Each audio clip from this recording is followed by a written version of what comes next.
This is an ABC News magazine. Day 1. Dobson's demographic is not as Ken and Barbie as you might think. I felt like he really encouraged me to stay home and be a full-time mom.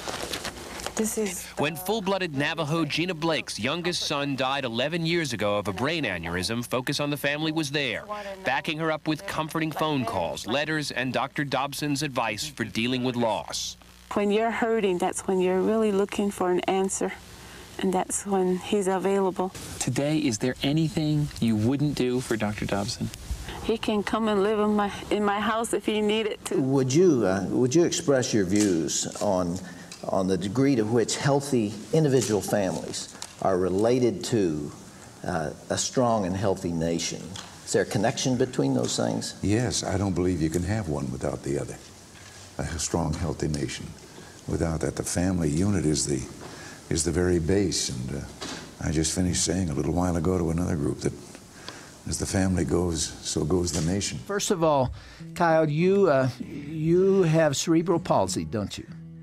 It's pronounced cerebral palsy. I understand. That's right. Do you think God has a purpose for your life, Kyle?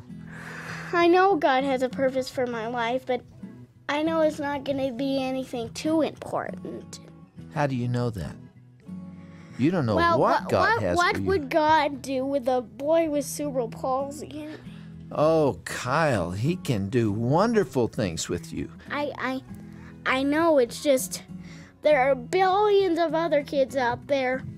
Why would he want to use me? Well, you ought to go home and get your mom to read a scripture to you in Philippians 4:13 that says, I can do all things through Christ who strengthens me. You know, I've heard that scripture before, and I guess you're right, Dr. Dobson. No matter what disability we have, God is always going to use us somehow. That's right. And he's going to use you. And I think he's going to use you for great things. I might be a missionary that converted an entire company to Jesus. Yeah, I like the way you're thinking. I don't like what you said first, where you said that God couldn't use you. Now he's saying he can win a whole company for Jesus. Okay, Kyle, you going to give me another hug? Will you do that? Sure, Dr. Dobson. What are new friends for? Yeah, what are new friends for? I've come down at this stage of my life with only two objectives for what's left. The first is to serve my fellow man, beginning with my own family.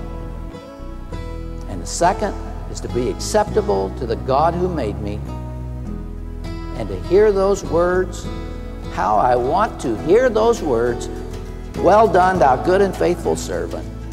And nothing else will stand the scrutiny of time.